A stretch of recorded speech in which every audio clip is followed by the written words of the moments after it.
upahan. Lagyan natin ng basil leaves.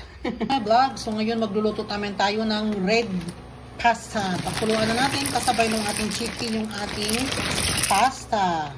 Ng konting salt para magkalasa. So sinabay ko na yung ating chicken breast at yung ating pasta para sabay na silang lumambot. Yung ating pasta at chicken atin ang salain. Naman tayo ng bawang, red bell pepper, sibuyas at fresh na basil leaves. Nakabili din ako sa wakas. Ready na. Na-slice na natin lahat. At ito na yung ating chicken. Na tayo.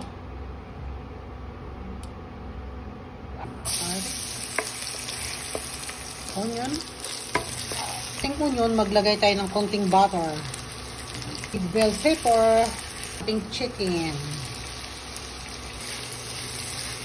Natin ng mga 2 minutes. After 2 minutes, ayan na siya. Puting sabaw doon sa ating pasta na pinakuluan natin sa ating pasta. Yun siya. Kunti lang. Yung ating cheese. Paminta, syempre.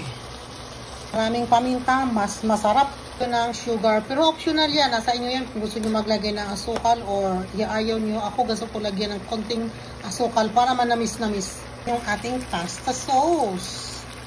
Add na natin yung ating basil leaves at yung ating red bell pepper na natira. Ayan siya. Sinadya ko talagang hindi ko dinurog yung red bell pepper para masarap naman siya at yung ating basil leaves. So ayan na, yung ating pasta sauce.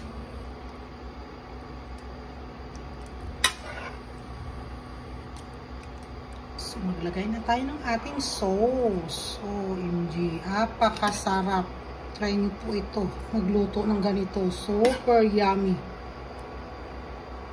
Okay, tayo ng ating parmesan cheese. Dagdagan natin.